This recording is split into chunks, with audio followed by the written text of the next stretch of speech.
U.S. continues what it's calling a non-international armed conflict with drug cartels. For weeks, the U.S. Navy has been targeting Venezuelan ships it says are carrying drugs into the U.S., with the most recent strike on Saturday. Regarding Venezuela, what I can tell you is Maduro is a narco-terrorist, and I announced $50 million reward for his capture to bring him to this country to face charges. He is currently under indictment in our country. Drugs coming from Venezuela are killing our children at record levels. We're at war. This enemy, they don't wear a uniform. They're moving fentanyl by the truckload. I want you to look at the contraband that's in front of me. We have 20 kilograms of fentanyl that's in front of me on this table. That's enough to kill 10 million people. Cartels are now officially in the Pentagon's crosshairs. And it's not just the wall anymore. Trump ordered the kill shot. The days of local drug busts and random motels, they were fun, but that's Breaking Bad stuff. President Trump tonight saying the U.S. is at war with drug cartels. That coming in a new notification from the Trump administration to Congress. The United States ordering the deployment of air and naval forces to the southern Caribbean Sea in order to address threats from Latin American drug cartels. Reuters. Now see, Donald Trump is not playing. This administration is not playing when it comes to destroying the cartel. They're using the military. They're not using the DEA. They're not using the FBI. They're using Delta Force, Navy SEALs, satellite-guided missiles. If you're out there and you think the cartel has a chance, then you're gullible. You need to study. Those that have been working the land, I know it's been prosperous, but you've got to see the change coming, and you got to be able to evolve. You understand me? And find other avenues, because the drought's about to hit.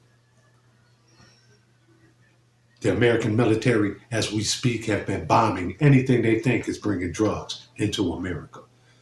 Blast first, ask questions last. You've seen the videos. They blowing shit out the water. And this is fracturing, this is destroying that pipeline. That's kept a lot of people prosperous, rich. El Chapo's son, straight snitching, giving up all the information as far as the Sinaloa and who they deal with in America. That's why you're seeing all these major busts. That's why you haven't heard about El Chapo or his son. They said the man tricked one of the heads, one of the major leaders, onto a plane. He did this for the United States government. El Chapo's son tricks him to get on the plane. Dude gets on the plane with El Chapo's son. The plane takes him to America. They arrest him. That's what type of shit they're on.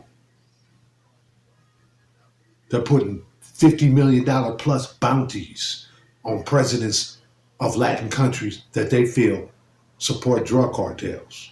They're not playing on them.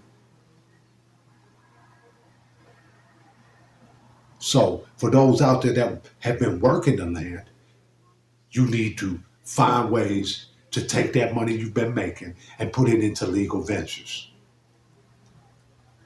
Because like I said, that drought hits,